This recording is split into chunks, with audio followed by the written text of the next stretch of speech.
Salam sehat. Assalamualaikum warahmatullahi wabarakatuh. Selamat siang dan salam sejahtera bagi sahabat Pramita dimanapun berada. Sahabat Pramita bertemu kembali bersama Pramita Lab tentunya dalam rangkaian Healthy Talk Instagram Live Pramita. Sebelumnya, perkenalkan saya Abdi Kurniawan selaku host yang akan memandu IG Lab kita di siang hari ini.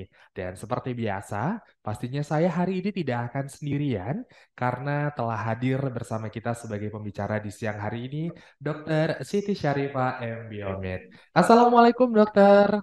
Waalaikumsalam warahmatullahi wabarakatuh. Selamat siang Mas Afdi, apa Selamat kabarnya? siang, luar biasa dokter. Hari ini cukup semangat ya, apalagi dengan didampingi oleh dokter Siti ya. Hari ini kita kompak pakai merah-merah ya dok ya, menandakan semangat kita juga harus semakin membara ini dokter. Iya. Mm. Ya, dokter apa kabar hari ini? Alhamdulillah sehat. Mas Afdi Sehat ya. sehat? Sehat, sehat luar biasa dokter. Mm. Ya, dokter mungkin sebelumnya kita kan hari ini akan membahas tentang materi Mm. yang sesaat lagi akan kita sampaikan. Mm. Tapi sebelum menyampaikan materi, mungkin boleh dokter kami persilakan untuk dapat menyapa terlebih dahulu sahabat Pramita yang saat ini tentunya sudah stay tune bersama kita di Instagram Live di siang hari ini. Silakan. Ya, baik Mas Afdi, terima kasih.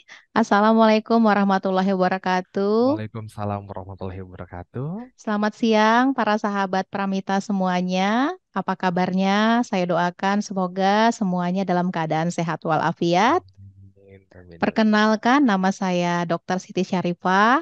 Saya biasa dipanggil Dr. Siti. Pada sesi sharing di siang hari yang bersemangat ini, ya, terkait dengan tema masih bocil kok sudah hamil, maka kedepannya kita akan banyak membahas terkait kesehatan reproduksi remaja. Demikian, Mas Afdi. Luar biasa sekali tentunya materi hari ini sangat-sangat menarik ya dokter ya. Dan tentunya kami sampaikan kepada sahabat Pramita dimanapun berada, bahwasanya dokter Siti Syarifah merupakan dokter pelayanan medis di Pramita Lab Cabang Medan dengan riwayat pendidikan S1 Pendidikan Dokter di Fakultas Kedokteran Universitas Sumatera Utara tahun 2003, kemudian S2 Magister Biomedik Fakultas Kedokteran Universitas Sumatera Utara 2011 dan juga saat ini tengah menempuh pendidikan S3 Ilmu Pendidikan Doktor Fakultas Kedokteran Universitas Sumatera Utara, kuliah Oparmasi IIUM Pahang, Malaysia. Benar ya, Dok Ya. ya? Iya, iya, doakan semoga cepat selesai ya, Mas Abdi. Amin. Wah, pokoknya hari ini narasumber kita luar biasa sekali ya, sahabat Pramita. Nah, tentunya sebelumnya kami mengucapkan banyak terima kasih nih terlebih dahulu kepada sahabat Pramita yang tentunya sudah setia bergabung bersama kami di siang hari ini dalam rangkaian Healthy Talk Instagram Live Pramita tentunya. Karena pada kesempatan hari ini kami akan membagikan informasi-informasi menarik tentang kesehatan yang pasti akan sangat bermanfaat bagi kita semua. Kemudian, kami juga mengingatkan kepada seluruh sahabat Pramita yang nantinya ingin bertanya secara langsung tentang materi kita di siang hari ini kepada Dr. Siti.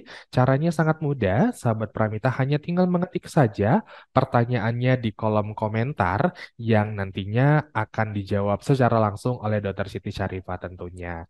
Selain itu, selain materi yang menarik pada siang hari ini yang akan kami berikan kepada sahabat Pramita, kami informasikan juga nih dokter bahwasanya pada siang hari yang berbahagia ini, kita nantinya akan memilih tiga sahabat Pramita terpilih yang akan mendapatkan hadiah spesial berupa e-money sebesar Rp100.000 dan juga paket medical check-up senilai Rp250.000 di Laboratorium Klinik Pramita se-Indonesia. Di mana untuk sahabat terpilih nantinya akan kami hubungi secara langsung melalui direct message di Instagram kami. Maka dari itu jangan lupa untuk follow account sosial media kita di Instagram pramitalab.id. Baik dokter, untuk mempersingkat waktu mungkin Mm-mm. langsung saja nih dok, kita akan membahas tema kita di siang hari ini, di mana pada kesempatan kali ini kita akan membahas tentang masih bocil kok sudah hamil gitu. Wah, ini suatu materi yang Ya. sebenarnya sangat menarik dan teruntuk anak-anak milenial nih ya dokter ya. Ya termasuk saya nih sepertinya anak milenial ya, harus mengakui sebagai anak milenial. Ya. Dokter, untuk mempersingkat waktu, langsung aja dokter Siti kami persilakan. Ya, baik. Terima kasih, Mas Afdi. Jadi, pada siang hari ini, para sahabat Paramita semua, kita akan membahas tentang tema masih bocil, kok sudah hamil. Nah, kalau kita kaitkan tema tersebut, maka kita akan membahas tentang kesehatan reproduksi remaja. Nah, sebelum masuk terkait tentang kesehatan reproduksi remaja, para sahabat Pramita semua harus tahu terlebih dahulu apa yang dimaksud dengan remaja. Nah, menurut Badan Kesehatan Dunia, WHO, remaja diartikan sebagai penduduk dalam kelompok usia 10 sampai 19 tahun. Sedangkan di Indonesia, menurut Badan Kependudukan dan Keluarga Berencana BKKBN, remaja diartikan sebagai penduduk dalam kelompok usia 10 sampai 24 tahun dan belum menikah.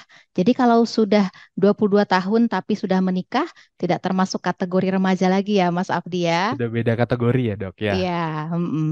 Nah, jadi begitu kita sudah tahu mengenai apa yang dimaksud dengan remaja, ada fakta-fakta menarik di lapangan terkait dengan remaja. Apa saja sih? Yang pertama, terkait ancaman infeksi virus HIV, ternyata fakta terkini menunjukkan bahwa terdapat 20 sampai 25% remaja di dunia yang menderita infeksi HIV. Hal ini pun juga berlaku dengan kasus infeksi menular seksual atau yang kita singkat dengan IMS. Nah, kasus IMS ini juga banyak dijumpai dengan persentase sekitar 20 sampai 25% pada remaja perempuan berusia 15 sampai 24 tahun. Nah, lalu fakta yang kedua terkait dengan jumlah kelahiran yang semakin meningkat di kalangan remaja. Iya, jadi banyak remaja yang saat ini sudah melahirkan.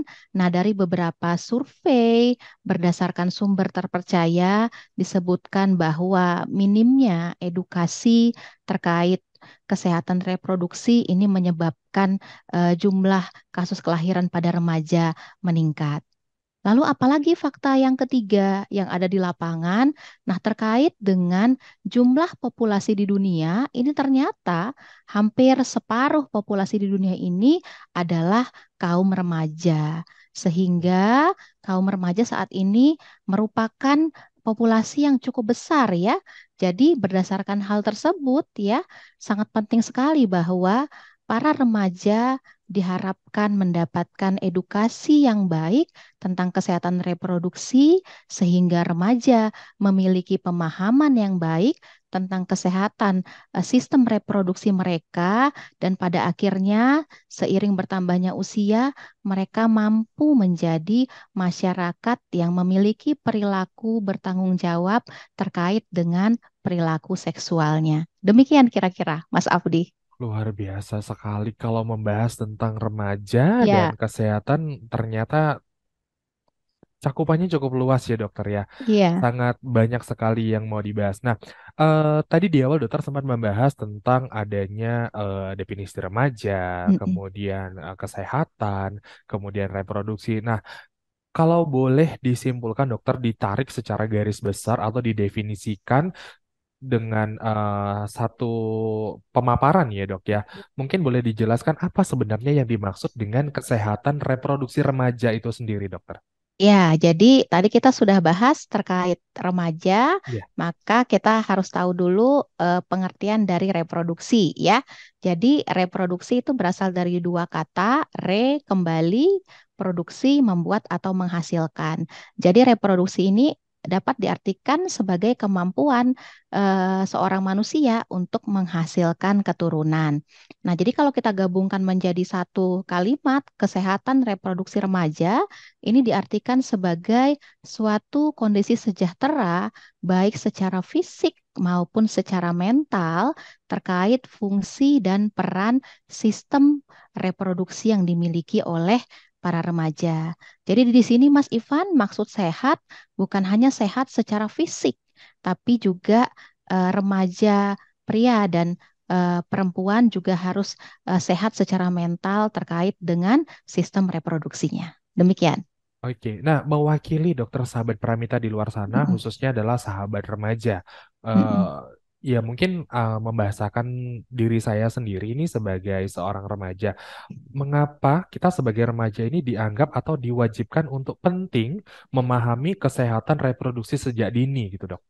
Ya, baik. Terima kasih Mas Afdi. Jadi remaja memang diharuskan nih ya saat ini memiliki pengetahuan tentang kesehatan reproduksi karena apa? Karena dengan diberikan pengetahuan, maka mereka akan memiliki pemahaman yang baik tentang sistem reproduksi yang mereka miliki. Ya, jadi pada saat mereka sudah memiliki pemahaman yang baik, maka ke depannya akan terbentuk sikap dan perilaku terkait perilaku seksual ya Mas Afdi yang bertanggung jawab seperti itu terkait Oke. dengan sistem reproduksi mereka. Demikian. Oke, nah kalau udah membahas tadi ya dok ya bahwasanya kita sudah mengerti apa itu Mm-mm. kesehatan reproduksi, kemudian kita juga sudah paham tentang reproduksi sejak dini gitu. Lalu ada nggak dok atau bagaimana sih dok cara menjaga kesehatan reproduksi itu sendiri gitu untuk kalangan kita nih dok sebagai remaja? Ya, baik. Jadi terkait dengan menjaga, maka para remaja terlebih dahulu harus mengetahui sistem reproduksi dan organ reproduksi yang mereka miliki. Ya, Oke, jadi saya akan jelaskan secara ringkas di sini sedikit. Jadi untuk remaja perempuan, ya, untuk organ reproduksi itu terdiri dari bagian luar dan bagian dalam. Nah, bagian luar ini bisa dilihat secara kasat mata. Apa saja dok yang termasuk bagian luar? Yang pertama adalah bibir besar atau disebut labia mayora, kemudian ada bibir kecil atau labia minora, dan klitoris. Klitoris ini merupakan pertemuan antara bibir besar dan bibir kecil, dan area ini sangat sensitif terhadap rangsangan, Mas Afdi. oke, Seperti itu. Lalu untuk bagian dalam, itu ada vagina. Vagina ini berfungsi sebagai saluran yang menghubungkan bagian luar dengan rahim, kemudian ada leher rahim, ada saluran tuba, dan ada ovarium. Nah, pada perempuan, ovarium ini berfungsi untuk menghasilkan sel telur dan juga menghasilkan hormon wanita, yakni estrogen. Oke, nah jadi untuk remaja perempuan harus diketahui dulu organ reproduksinya. Sekarang kita masuk ke remaja pria. Pada remaja pria juga sama, terdiri dari dua bagian, bagian luar dan bagian dalam. Nah, bagian luar itu ada penis, kemudian ada kantong zakar atau buah zakar. Nah, kalau dalam dunia kedokteran kita sebut skrotum dan juga ada testis. Nah, kalau pada perempuan yang menghasilkan sel telur adalah ovarium, pada remaja pria yang menghasilkan sperma adalah testis. Jadi testis ini fungsinya dua, satu menghasilkan sperma, yang kedua memproduksi hormon pria testosteron. Ya begitu Mas Abdi ya. Jadi remaja harus tahu dulu nih ya yang termasuk organ reproduksi itu yang mana saja yang mereka miliki. Lalu bagaimana cara menjaganya? Jadi prinsip utama dalam menjaga organ reproduksi itu adalah kebersihan, ya. Jadi biasakan membasuh organ genitalia itu dengan air bersih dan gunakan handuk yang kering, jangan yang basah ataupun yang lembab. Kemudian yang kedua, pemakaian celana dalam. Nah, untuk pemakaian celana dalam, utamakan memilih yang berbahan menyerap keringat. Dan ini biasanya dijumpai pada bahan katun dan minimal diganti 2 kali dalam sehari. Lalu terkait dengan cara membasuh, ya, untuk remaja perempuan sebaiknya membasuh organ genitalia itu dari arah depan menuju belakang. Jadi oke, jangan dari belakang atau dari bagian anus ke depan ya Mas Afdi. Iya. Ya, karena di bagian belakang itu anus kemungkinan ada bakteri. Jadi kalau kita sapu dari belakang ke depan ini bakteri juga akan terikut dan bisa masuk ke Hmm. organ genitalia remaja perempuan. Kalau untuk yang remaja pria bagaimana? Nah, sebaiknya memang untuk remaja pria ada dilakukan kitan atau sunat. Nah, Hmm. berdasarkan penelitian terbaru di dunia kedokteran, sudah dibuktikan bahwa kitan atau sunat ini terbukti bermanfaat untuk menurunkan resiko penyakit menular seksual dan menurunkan resiko kanker penis. Demikian kira-kira Mas Abdi. Oh, penjelasannya sangat detail ya dok ya Iya. dan di mana memang kita benar-benar sebagai remaja harus memperhatikan ini Hmm, tentunya itu juga keuntungannya untuk diri kita sendiri ya dok ya. iya, Nah, dokter tentunya kan dalam hal reproduksi ini biasanya ada juga yang berhubungan dengan yang namanya masalah ya dok ya. iya, Nah, mungkin boleh dok sedikit dijelaskan tentang bagaimana kita sebagai remaja ini mengenali tanda-tanda awal dari masalah yang ada dalam sistem reproduksi kita dokter. iya. Baik, terima kasih Mas Afdi. Jadi terkait tanda-tanda awal masalah reproduksi, remaja harus tahu terlebih dahulu ya perubahan fisik apa yang terjadi pada tubuhnya. Jadi Mas Afdi pada remaja, mereka biasanya mengalami perubahan baik secara fisik maupun secara psikis seperti itu. Pada perubahan fisik, ada perubahan yang kita sebut sebagai tanda-tanda seks dan ini terbagi dua. Tanda-tanda seks primer dan tanda-tanda seks sekunder. Apa itu tanda-tanda seks primer? Nah, pada wanita, pada remaja perempuan, ini tanda-tanda seks primernya adalah mereka sudah mulai mendapatkan haid atau menstruasi. Ya, sedangkan pada remaja pria, tanda seks primer adalah mereka mengalami mimpi basah. Oke, Mas Abdi, ini tanda Oke. seks primer ya. Lalu kemudian seiring bertambah usia, maka akan muncul tanda-tanda seks sekunder. Pada remaja perempuan apa saja itu? Nah, pada remaja perempuan biasanya payudara sudah mulai membesar. Kemudian pinggul juga sudah mulai membesar dan tumbuh bulu-bulu di beberapa area tertentu seperti bulu ketiak dan di area kemaluan. Ya, nah, kalau pada yang remaja pria bagaimana? Pada yang remaja pria biasanya sudah bisa tumbuh jambang, ya. Kemudian jakun juga sudah membesar sehingga suaranya juga akan berubah. Jadi Mas Abdi kalau anak laki-lakinya ini usia 8 tahun biasanya panggilnya mama mama ya nanti 15 tahun mama mama ya berubah Oke. seperti itu.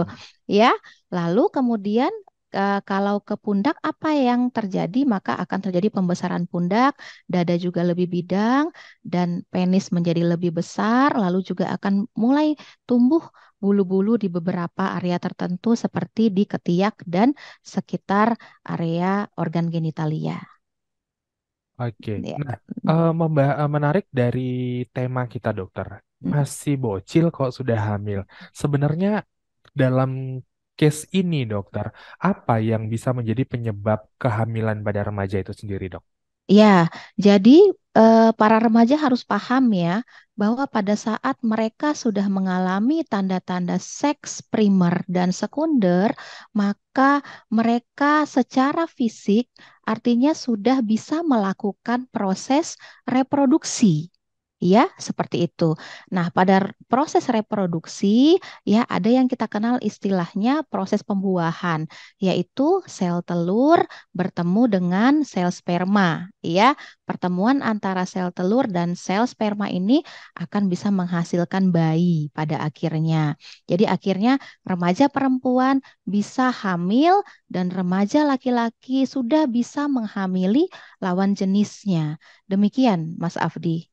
Baik, jadi memang sudah seharusnya sebagai remaja kita banyak belajar, banyak memahami tentang apa yang berhubungan dengan reproduksi kita ya dokter Mm, ya. Nah, iya. sahabat Pramita tadi kan kita sudah menjelaskan dan mendengarkan dengan seksama dari dokter Siti ya. Dan tentunya dari apa yang dijelaskan tadi banyak sekali informasi-informasi menarik yang bisa kita dapatkan. Jadi tentunya ini sudah menjadi acuan untuk sebagai remaja atau mungkin orang tua yang memiliki putra dan putri yang dalam kategori remaja sesuai dengan range yang tadi dokter sampaikan, kita saat ini sudah tidak ada alasan lagi ya dok ya untuk Iya. tidak tahu atau Mm-mm. bingung gitu ya dok ya, Mm-mm. untuk menentukan langkah ke depannya, terutama untuk yang pastinya yang remaja yang ketika usianya cukup akan melangsungkan sebuah pernikahan, membina rumah tangga gitu. Karena dari apa yang dokter bahas tadi bahwa kesiapan itu dari semua sisi, termasuk dari sisi kesehatan sendiri gitu. Nah,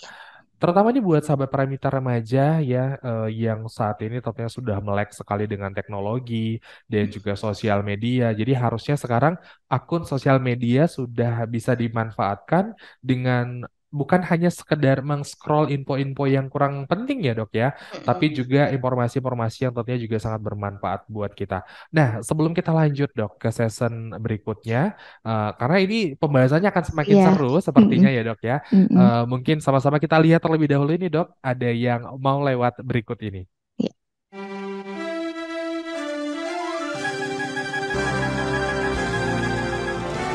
Hai sahabat Pramita, merayakan hari ulang tahun kemerdekaan Republik Indonesia ke-78, manfaatkan berbagai paket medical check-up dengan biaya serba Rp780.000 di Pramita Lab. Dapatkan juga diskon 20% untuk semua pemeriksaan khusus registrasi melalui Pramita Mobile. Promo berlaku mulai tanggal 3 sampai dengan 31 Agustus 2023. Info WA Sapa Pramita 0888 0305 7700 atau kunjungi Pramita Lab terdekat di kota Sahabat Pramita. Terus melaju untuk Indonesia maju. Merdeka!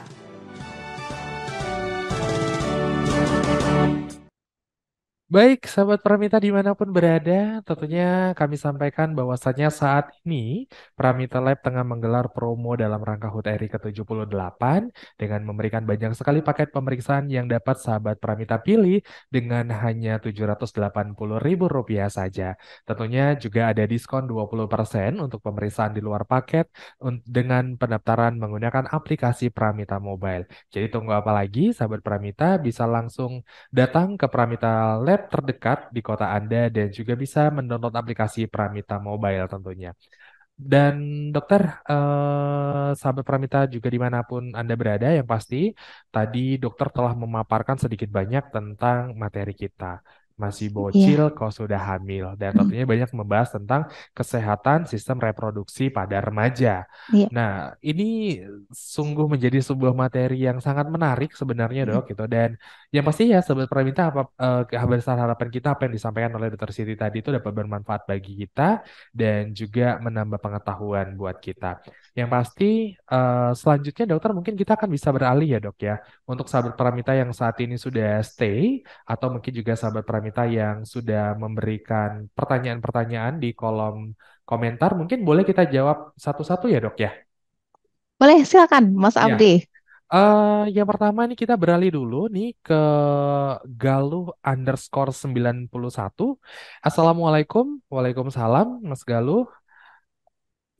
Karena pergaulan bebas, bagaimana tips edukasi anak-anak yang masih usia dini berpacaran agar tidak hamil di usia 20 tahun ke bawah? Mm. Dan resikonya apa, dokter? Iya. Ya, terima kasih Mas Afdi. Jadi terkait tentang resiko, jadi sebaiknya kita tahu dulu ya apa resiko yang akan terjadi bila remaja putri hamil, ya.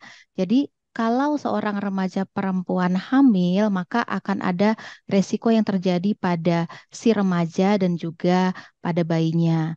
Yang pertama, kalau pada remaja perempuan, nah walaupun sebenarnya secara organ reproduksi mereka sudah siap, tapi secara fungsi ya mereka belum sekuat, organ reproduksi itu belum sekuat orang dewasa. Ya, sehingga pada saat remaja putri tadi hamil, maka pada saat hamil dia bisa mengalami yang kita sebut hipertensi dalam kehamilan, Mas Afdi. Oke. Nah, hipertensi dalam kehamilan ini, remaja ini sebelum hamil dia tidak hipertensi, pada saat hamil dia hipertensi ya, terjadi peninggian tekanan darah. Dan ini bila tidak diobati bisa menimbulkan komplikasi pada si remaja yang menjadi ibu tersebut, yakni seperti kejang-kejang, perdarahan, bahkan meninggal. Ya, kemudian yang kedua, nah pada saat hamil di usia remaja biasanya mereka belum mempunyai pengetahuan yang cukup mumpuni ya, sebagaimana orang dewasa terkait nutrisi. Nah, pada saat hamil biasanya nutrisi seperti zat besi itu dibutuhkan dalam jumlah yang lebih banyak dibandingkan pada saat tidak hamil, sehingga remaja yang hamil cenderung bisa mengalami kurang darah akibat Oke. kekurangan zat besi atau yang kita sebut anemia defisiensi besi. Oke. Ya, nah resiko pada bayi yang dikandungnya bagaimana?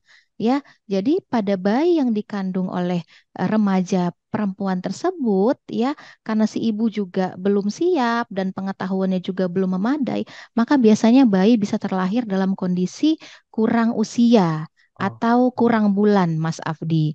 Dan kemudian karena terlahir kurang bulan, maka biasanya bayinya lahir dengan berat badan lahir rendah ya atau disingkat BBLR. Dan BBLR ini biasanya ditandai dengan berat badan bayi kurang dari 2.500 gram. Nah, jadi biasanya karena bayinya kurang bulan, ya kurang usia, kemudian sudah dilahirkan, kemudian berat badan lahir rendah, maka bayinya ada kemungkinan untuk meninggal seperti itu. Nah, jadi kalau terkait pertanyaan dari eh, sahabat Pramita tadi ya, bagaimana mengedukasi anak yang menjalani pergaulan bebas, maka orang tua sebagai pihak terdekat juga harus memiliki informasi nih terkait tentang kesehatan reproduksi dan paham bahwa ada resiko yang luar biasa pada saat si remaja hamil seperti itu, sehingga orang tua bisa mengedukasi putra-putrinya agar mereka jangan melakukan hal-hal yang bisa merugikan dirinya di masa depan. Demikian kira-kira Mas Abdi. Oke, jadi intinya adalah peran orang tua sangat penting dalam hal ini ya dok ya, di mana Iya, rumah adalah madrasah pertama bagi anak tentunya. iya, Jadi orang tua juga harus punya pengetahuan untuk dapat memberikan edukasi pada anaknya. Semoga menjawab ya untuk iya. admin Galuh 9 underscore 91. Selanjutnya mungkin dokter kita beralih ke pertanyaan kedua, datangnya dari Widya underscore Yunetra. Halo dok, Iya. sebenarnya sel telur itu bisa matang atau tidaknya itu di umur berapa ya dok? Oke, terima kasih Mbak Widya atas pertanyaannya. Jadi, dari kategori remaja tadi kan kita sebut bahwa remaja di usia 10 sampai 24 tahun ya. Jadi pada usia masuk remaja, jadi di usia 10 tahun itu ovarium sudah mulai menghasilkan sel telur ya. Oke. Tapi kualitasnya itu masih belum sebagus pada saat kita sudah memasuki usia mendekati dewasa atau di Oke. puncak usia dewasa begitu Mas Afdi.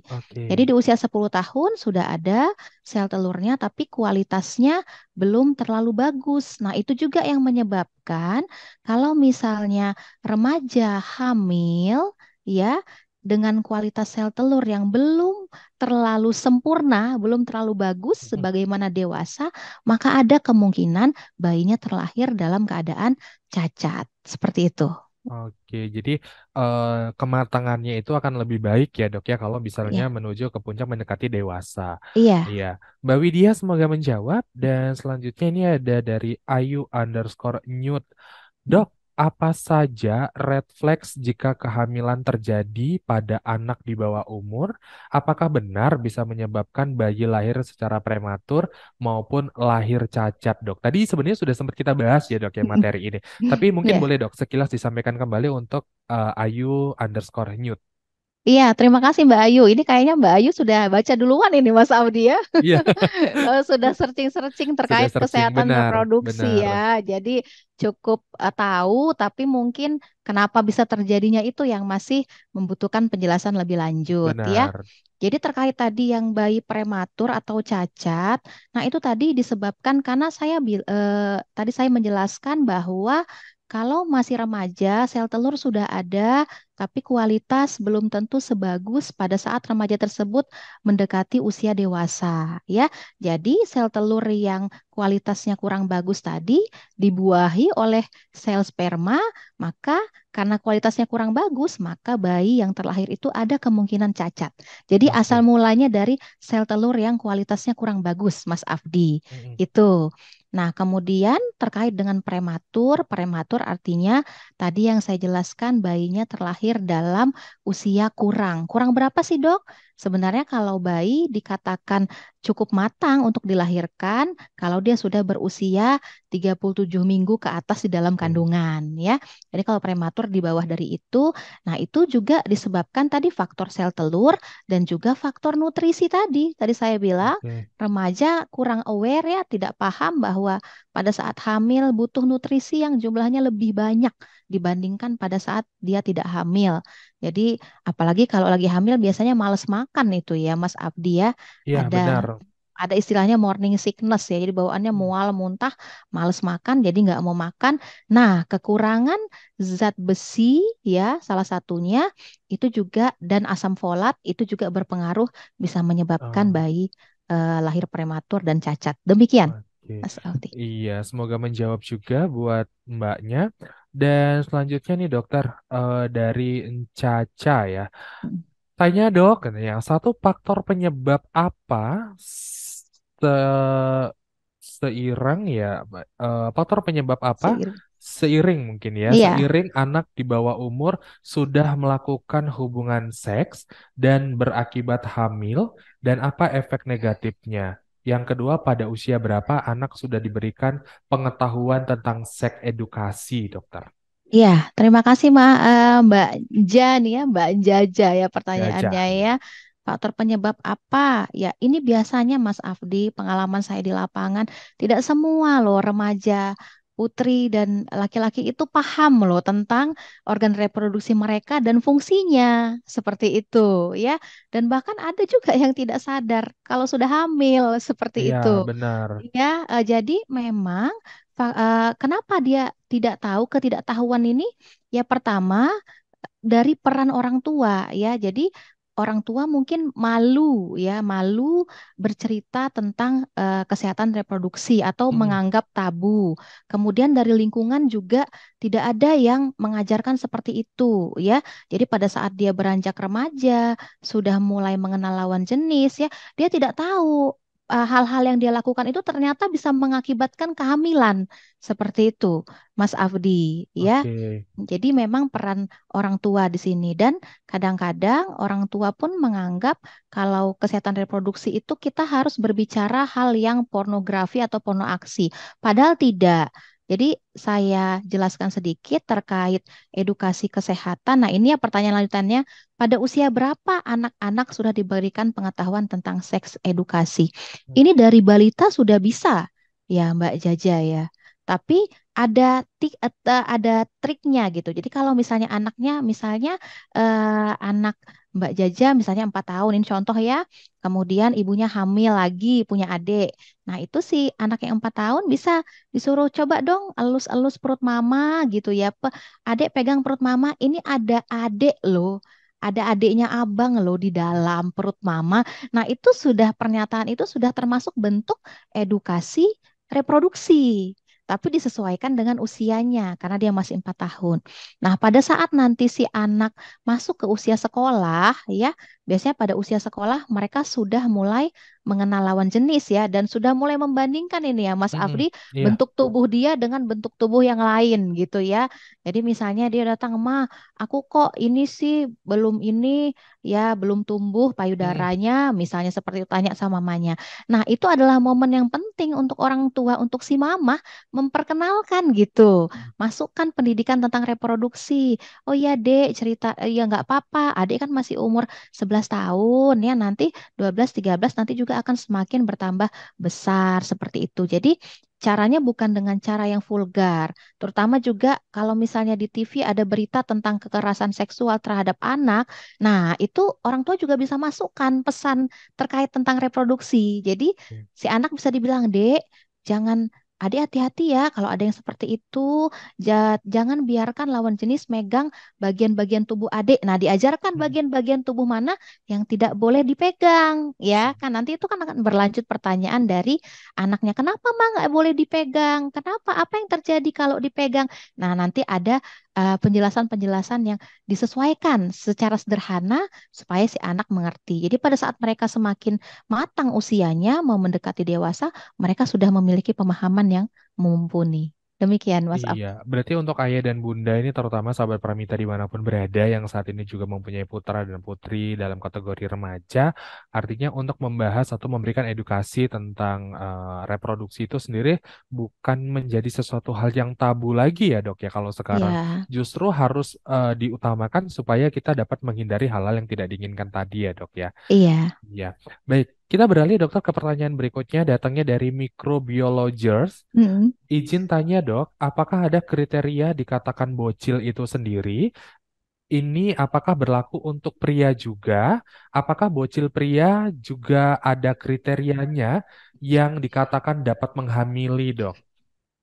Ya, terima kasih pertanyaannya ya dari mikrobiologer ini Iya, Mbak atau microbiologer. Mas ini ya. Wah, pertanyaannya luar biasa sekali. Jadi kriteria dikatakan bocil, bocil itu sepertinya istilah bahasa gaul ya Mas Iya, Abdi ya. bahasa Eh, eh. kekinian ya dok ya. Mm-mm. Jadi kalau di dunia kedokteran kita kenalnya anak, remaja, dewasa seperti Oke, itu. Nah, untuk bocil memang anak dan remaja masih dikategorikan bocil, walaupun oke. si remaja ini sudah mampu melakukan eh, proses reproduksi. Mm, Kenapa? Karena pada usia remaja, walaupun tubuhnya sudah ready nih ya, Mas Afdi ya, sudah mm, bisa, tapi secara psikis justru di usia remaja ini meningkat rasa khawatir, cemas berlebihan, ya, takut tidak diakui, ya, minder, seperti itu, ya, untuk oke, psikisnya. Jadi makanya untuk anak dan remaja masih dikategorikan bocil, gitu ya. oke, Nah, lalu kriteria berlaku untuk ya, jadi ini berlaku ya untuk anak laki-laki maupun anak perempuan. oke. Lalu kriteria dikatakan dapat menghamili, ya, jadi untuk kriteria dapat menghamili kita mengambil tadi kategori remaja tadi. Jadi kategori remaja kan usia 10 sampai 24 tahun. Benar. Jadi Mas atau Mbak mikrobiologi ini ya. Mm, Jadi terkait dengan kriteria bisa menghamili pada saat remaja laki-laki sudah mengalami tanda-tanda seks primer ya, pada saat mimpi basah itu kan mereka akan mengeluarkan sperma ya seperti itu. Jadi disitulah sebenarnya tanda awal bahwa mereka sudah bisa menghamili lawan jenisnya. Demikian Mas Abdi. Oke, jadi semoga menjawab ya Mm. untuk mikrobiologer ya, biologer. Nah, selanjutnya ini ada datangnya dari Retanius 05. Bila remaja sering membersihkan alat kewanitaan dengan pembersih vagina, apa ada dampaknya, Dok? Ya, ya, terima kasih Mbak Ritan. Jadi ini memang sepertinya populer ya. Ini Hmm, wanita zaman sekarang saking pengen bersihnya ya. Jadi penggunaan sabun yang memakai pewangi, pengharum juga membuat mereka tertarik. Nah, jadi sebenarnya boleh nggak sih dok? Jadi sebenarnya untuk membersihkan organ genitalia, terutama yang perempuan itu tidak perlu terlalu heboh dengan oke, pengharum dan pewangi, Mas Afdi. Kenapa? oke. Karena dalam organ genitalia wanita sendiri, terutama vagina ya, nah mereka punya mekanisme untuk membersihkan diri yang kita sebut dengan adanya bakteri baik atau flora normal. Nah, jadi adanya flora normal di area genitalia wanita, ya ini berguna juga untuk kebersihan daripada organ genitalia tersebut. Apa dampaknya pada saat remaja perempuan sering menggunakan sabun yang mengandung pengharum, ya pewangi, ya sabun pembersih berlebihan. Saya di sini dibilang berlebihan ya. Maka sabun-sabun yang mengandung pembersih dan pewangi itu bisa mematikan flora normal yang ada di area Oh, genitalia remaja perempuan tersebut. Sehingga flora normal ini kan fungsinya baik ya. Akhirnya keseimbangan asam basa di area organ genitalia wanita, terutama vagina ini terganggu. Justru dari keseimbangan asam basa yang berubah ini justru bisa mengundang bakteri ataupun jamur untuk masuk ke dalam organ genitalia tersebut. Seperti Oke, itu. jadi Mm-mm. ada hal-hal yang diperlukan, tapi ada juga yang harusnya tidak dilakukan secara berlebihan ya dok ya. Iya, Oke. Nah, beralih untuk ke underscore Anugrahadi. Pemeriksaan atau screening apa saja yang bisa dilakukan para remaja dalam mendeteksi dini kelainan reproduksi ya dok? Katanya. iya. Baik Mas Abdi, terima kasih Mas Anugrah Hadi atas pertanyaannya ya. Jadi Hmm. sebagaimana yang saya jelaskan dulu, jadi para orang tua dan remaja harus aware ini apakah dalam rentang usia 10, kalau dari BKKBN kan 10 sampai 24 Hmm. ya, tapi biasanya dalam dunia kesehatan reproduksi itu kalau kita mau menilai rentangnya 10 sampai 16 Mas Afdi. Jadi di Oke. rentang usia 10 sampai 16 ini kita harus memastikan nih apakah sudah muncul semua tanda-tanda seks primer dan seksual dan sekunder pada remaja wanita remaja perempuan dan laki-laki. Oke. Begitu ya, itu dulu.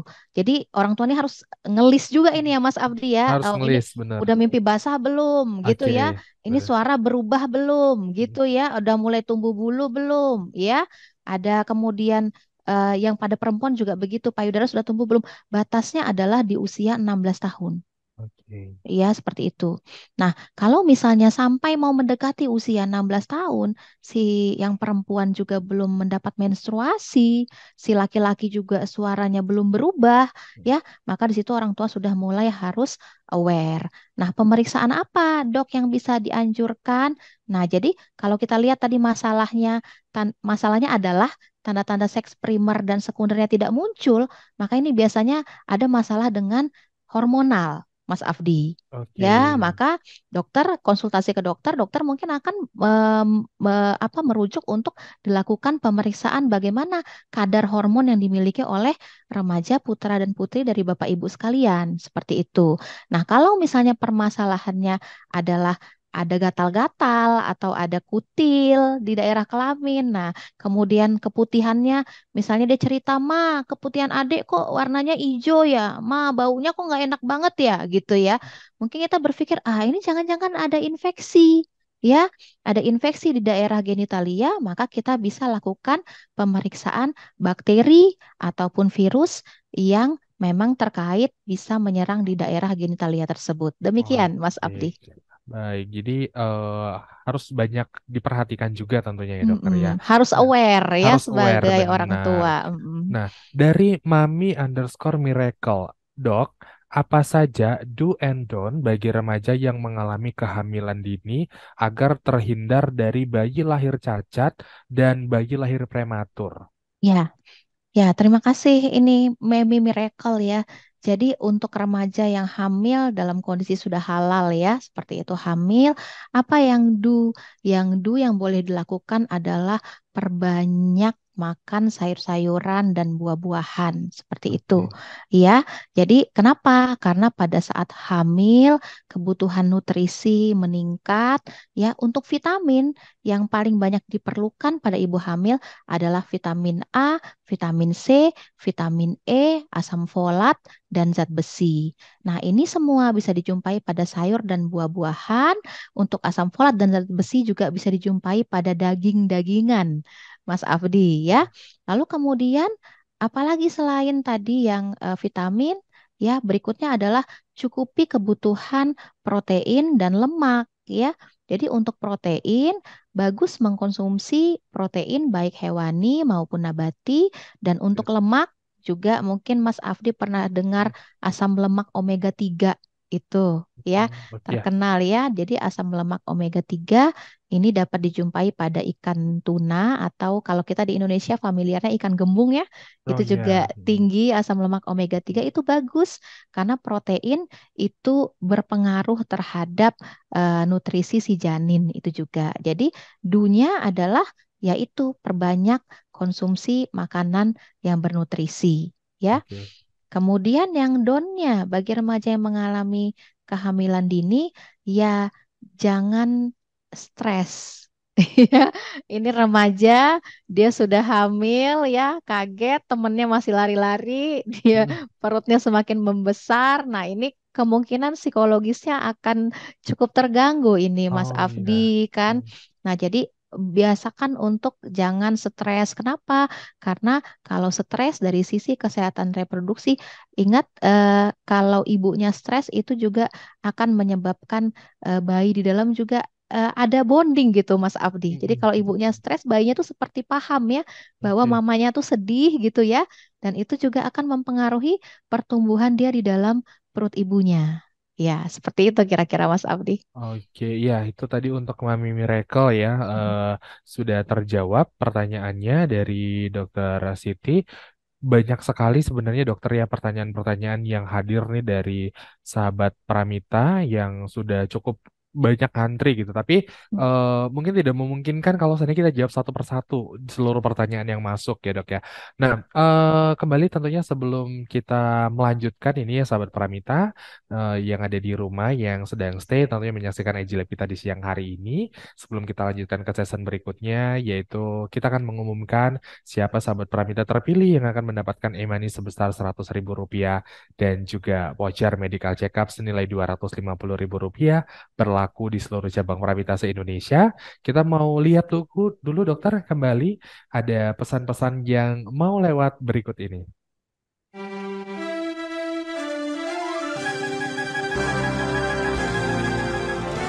Hai sahabat Pramita, merayakan hari ulang tahun kemerdekaan Republik Indonesia ke-78, manfaatkan berbagai paket medical check-up dengan biaya serba Rp780.000 di Pramita Lab. Dapatkan juga diskon 20% untuk semua pemeriksaan khusus registrasi melalui Pramita Mobile. Promo berlaku mulai tanggal 3 sampai dengan 31 Agustus 2023. Info WA Sapa Pramita 0888 0305 7700 atau kunjungi Pramita Lab terdekat di kota Sahabat Pramita. Terus melaju untuk Indonesia maju, merdeka! Baik, sahabat Pramita, kembali lagi bersama Pramita Live Instagram. Dan di siang hari ini tadi kita bersama telah membahas materi tentang masih bocil kalau sudah hamil. Banyak sekali pembahasan-pembahasan yang begitu luar biasa yang tadi disampaikan oleh Dr. Siti tentunya untuk seluruh sahabat Pramita dimanapun berada yang juga sedang mengikuti rangkaian Ejilab kita di siang hari ini.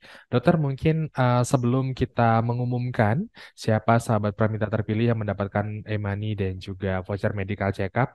Barangkali dokter boleh disimpulkan dokter dari apa yang telah dokter sampaikan tadi secara ringkas ya yang dapat menjadi reminder lagi nih untuk sahabat Pramita yang tentunya saat ini tengah menyaksikan Ejilab kita.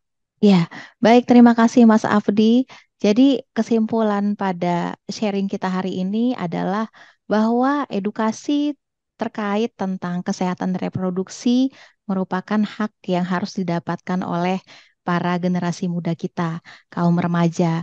Kenapa? Karena kaum remaja ini merupakan masa peralihan antara anak-anak menuju dewasa.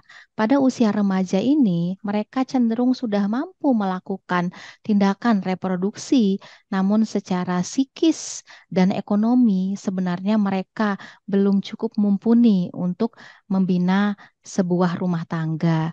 Oleh karenanya, pemahaman yang baik ya terkait tentang kesehatan reproduksi itu haruslah dimiliki oleh seorang remaja sehingga pada akhirnya kelak mereka tumbuh, mereka akan mampu menjadi pribadi yang memiliki sikap dan perilaku seksual yang bertanggung jawab.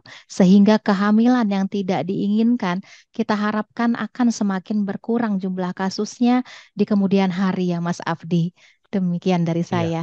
Nah, membahas lagi berarti kembali kita artinya tetap tadi ya dok ya sebagai orang tua kita harus tetap aware dengan anak Ya, kita dan menurut dokter wajib nggak sih dok kita sebagai orang tua nih ini kalau tadi kan memposisikan Abdi sebagai kalangan remaja. Nah, iya. kalau misalnya bicara dari sisi orang tua, menurut dokter wajib nggak kita sebagai orang tua ini mengetahui atau mengontrol pergaulan anak kita seperti misalnya kan mungkin anak-anak akan merasa kurang nyaman kalau terlalu dikekang dari segi pergaulan dan segala macamnya ya dok. Tapi dari sisi dokter nih gitu, sebagai orang tua hal itu tetap wajib atau tetap memberikan kebebasan kepada anak. Ya, terima kasih Mas Abdi. Jadi memang tetap perlu peran orang tua dalam mengawal anak di usia remaja ini. Apalagi tantangan orang tua di era sekarang jauh lebih berat dibandingkan zaman orang tua kita dulu, ya Benar, para benar sahabat dokter, Pramita. benar. Karena dulu tidak ada saingan kita gadget, ya gitu. Iya, benar. Tapi kalau orang tua sekarang saingannya gadget gitu. Jadi bagaimana menyikapinya?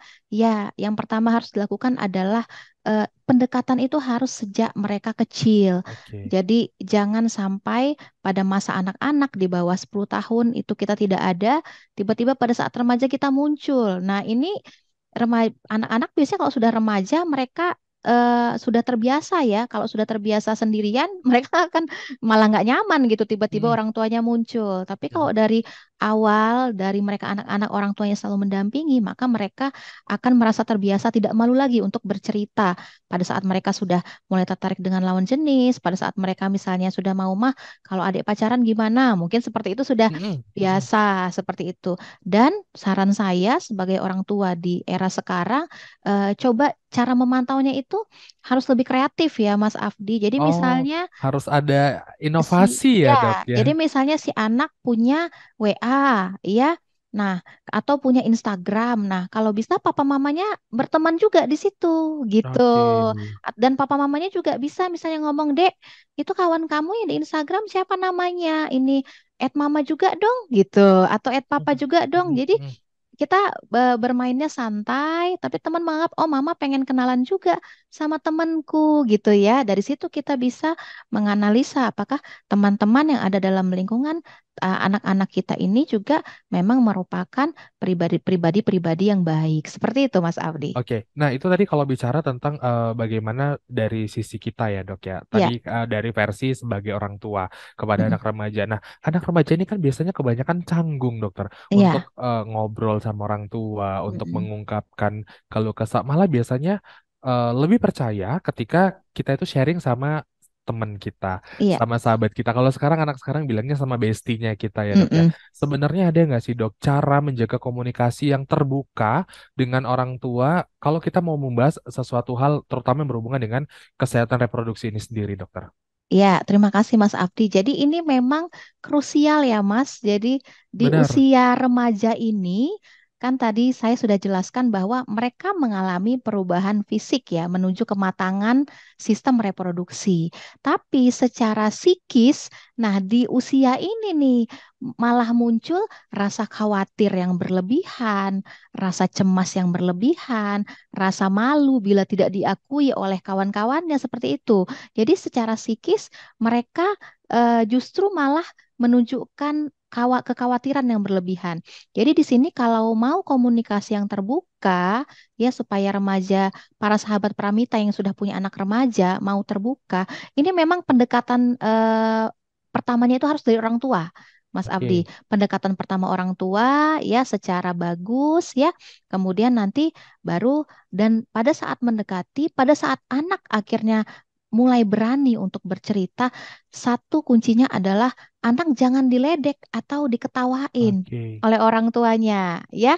Jadi kalau masalah anak-anak bagi orang dewasa kan sederhana ya, Mas Iya, Abdi. benar, dokter. Benar. Tapi bagi mereka itu sudah seperti dunia mau runtuh gitu. Oh Misalnya iya, si benar. adik datang, "Ma, aku dibilang gendut, aku dibilang gajah," gitu ya. Mm. Nah, sementara mamanya udah pusing ini dengan uang belanja yang belum ada ya. Jadi jangan dimarahi gitu. Jadi harus di-approach kenapa, dibilang gini kenapa, dibangkitkan rasa percaya dirinya sehingga dia merasa nyaman seperti itu. Jadi pada usia remaja cenderung mereka mereka menolak Mas Afdi Mm-mm. kalau mereka tuh mengalami penolakan. Jadi pada saat kita reject, ya mereka akan semakin menutup diri. Itulah yang krusial sekali di usia remaja ini. Jadi emang ekstra ya dok ya, memang perhatian itu harus lebih ekstra, lebih berhati-hati dalam menyampaikan kata-kata tentunya yang akhirnya kita juga tidak menghakimi anak kita ya dok ya. Iya, memang para sahabat Pramita yang punya remaja pasti merasakan ya tekanannya luar biasa pada saat Benar. anak-anak di usia remaja dibandingkan dengan pada saat mereka di usia anak atau pada saat mereka mau menuju usia dewasa seperti itu. Wah, luar biasa sekali pembahasan siang ini ya. Sebenarnya, aduh, banyak hal lagi yang sebenarnya kayak ingin kita tanyakan, ingin kita sampaikan gitu. Mm-mm. Apalagi ini kesempatan yang jarang dan luar biasa. Tapi emang ya waktu ya dok ya balik Iya. lagi. Iya, Mm-mm. dok tadi kita sempat menyampaikan dari awal bahwasanya akan ada tiga sahabat Pramita terpilih yang akan mendapatkan e-money senilai Rp100.000 dan juga voucher medical check-up senilai Rp250.000 yang berlaku di seluruh cabang Pramita se-Indonesia. Jadi nanti boleh bisa langsung datang ke cabang Pramita terdekat di kota Anda. Ya, bersama langsung saja kita akan mengumumkan tiga sahabat Pramita terpilih yang mendapatkan e-money sebesar Rp100.000 dan juga voucher medical check-up Rp250.000. Yang pertama, selamat terlebih dahulu dokter kita ucapkan untuk @Widya_Yunetra ya sekali lagi Iya. selamat untuk Widya_Yunetra. Kemudian juga untuk sahabat Pramita terpilih yang kedua, selamat kepada Timotius_Perry_W. Dan yang ketiga, selamat kami ucapkan kepada @Miss_Dlaros ya. Sekali lagi selamat untuk Widya Yunetra. Selamat untuk @Timotius_Perry_W dan juga selamat untuk @Miss_Dlaros. Ya, nanti sahabat Pramita terpilih akan kami konfirmasi tentunya melalui direct message di Instagram dan yang pasti jangan lupa untuk follow akun sosial media kita di pramitalab.id. Baik, dokter, nggak berasa ya Mm-mm. kita sudah ada di penghujung acara gitu. Seperti yang kita bilang tadi, kita sebenarnya juga memungkinkan kita juga masih pengen ya dok ya Mm-mm. tetap bersama dengan sahabat Pramita di seluruh Indonesia karena jarang-jarang bisa ketemu secara Mm. langsung dengan seluruh sahabat Pramita. Tetapi memang yang namanya pertemuan pasti akan ada juga yang namanya perpisahan. Sebelum closing dokter, terakhir nih dari dokter, mungkin ada pesan-pesan yang ingin dokter sampaikan kepada sahabat Pramita? Ya, terima kasih Mas Abdi. Ini kalimat penutup ya. Jadi untuk kesehatan reproduksi ini ada dua pihak yang harus aware.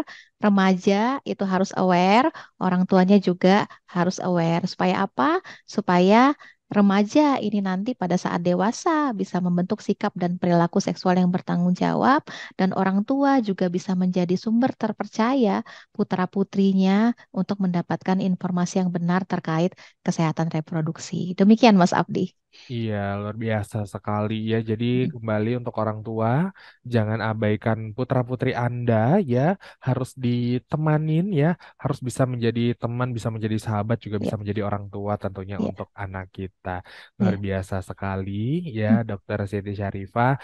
Sebelumnya kembali kami ucapkan terima kasih terlebih dahulu untuk sahabat Pramita dimanapun berada yang tentunya sudah setia bersama kita untuk menyaksikan IG Lab kita di siang hari ini dan mohon maaf apabila selama membawakan rangkaian IG Lab pada siang hari ini ada hal-hal yang kurang berkenan di hati sahabat Pramita. Dan tentunya tidak lupa terima kasih buat Dokter Siti untuk Ya, waktunya yang luar sama-sama biasa Mas.